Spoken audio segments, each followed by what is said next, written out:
other and you respect each other's music, you know, it's always that conversation, yo, we gotta do something, you know that. Right.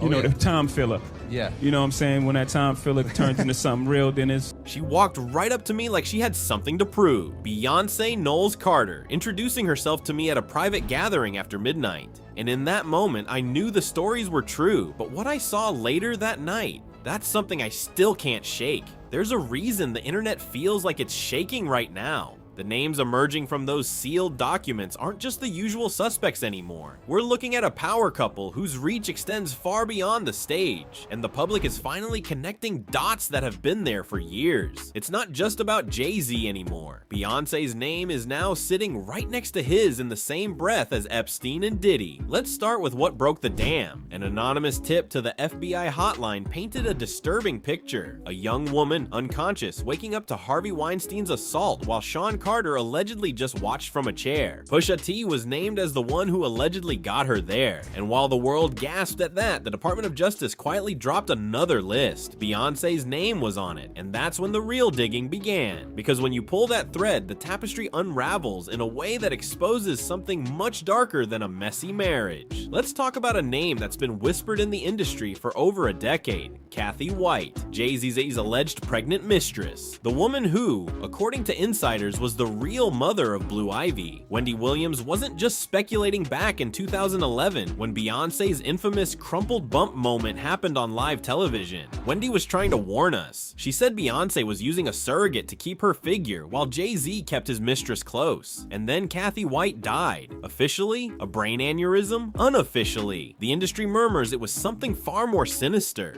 Listen to the lyrics on Beyoncé's own track, Daughter. It's on the Cowboy Carter album. It reads less like a country ballad and more like a veiled confession.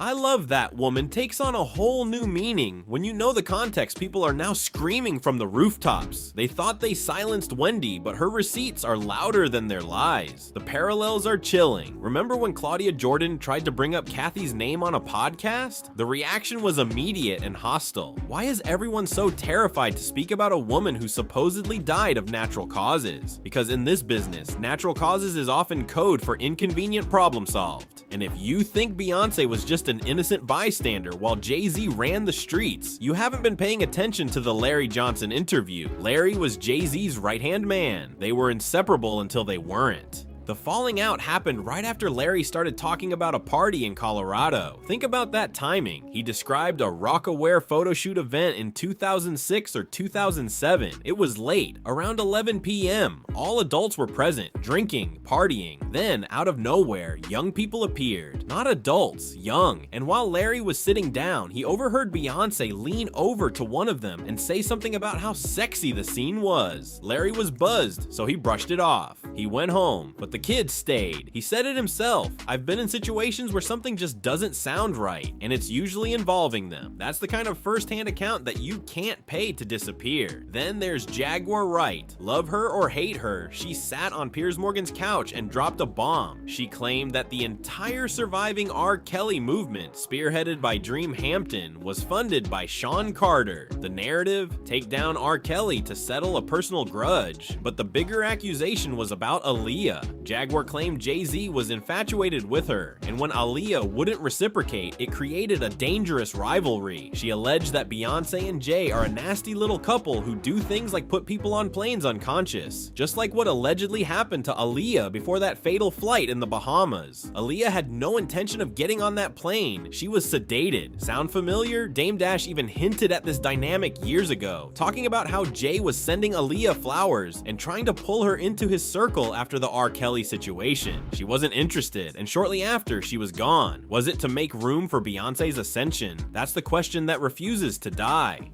And just when you think it's all smoke, Debbie stepped forward on Club Shay Shay. He told Shannon Sharpe a story that felt almost too casual, which made it terrifying. He was at Diddy's house in early 2020. The party was winding down. Diddy cleared the room of the extras, leaving only about 15 people. Debbie was one of them, Jay-Z was one of them, and Beyoncé was one of them. At 3 a.m. in Diddy's house, with everyone else gone. Debbie described Beyoncé walking up to him, introducing herself like he didn't know who she was. I'm a big fan of your work. Why was the biggest pop star on the planet still at Diddy's house at 3 a.m. with the lights low and the crowd thin? Debbie didn't say what happened after that, but his silence spoke volumes. Then, the lawyer Ariel Mitchell stepped in. She confirmed that someone had approached her to help sell a tape. Not just any tape, a Diddy tape. But the other person in the video, she said it was someone more high profile than Diddy himself, and she'd seen stills. It was undeniably that person. The location, Diddy's Atlanta home. The person in the video, unaware they were being filmed. The nature of the video, explicit. She didn't say Beyonce's name, but the timing, right after Debbie's interview, made the internet do the math. In Hollywood, a blind item is just a truth waiting for a subpoena. Now, let's look at the psychology of it all. A blind item recently surfaced, allegedly from someone inside Beyonce's camp. It claimed she's been threatening to flee the country, not for vacation, for good. The source described her as depressed, controlled by handlers, and terrified of her own husband's influence. It said she knows what happened to her idols when they tried to break free. She's seen the fate of those who rebel, so she's quietly setting up an escape. If she suddenly cancels a tour or disappears overseas, don't call it a break, call it survival. Storm Monroe, a known industry analyst, predicted this months ago. She said the Carters are already living separate lives. The divorce, when it comes, will be positioned as an amicable split. But the real reason? Jay-Z is up next. The Epstein files were just the appetizer. When the main course drops, Beyonce will file those papers faster than you can say Renaissance World Tour. They'll do one more money grab, one more album, and then she's gone. Because at the end of the day, it's always about business first. And let's not forget the spiritual side of this. Former employees have come forward over the years, alleging Beyonce isn't just a celebrity, she's a high-ranking priestess in a very dark system.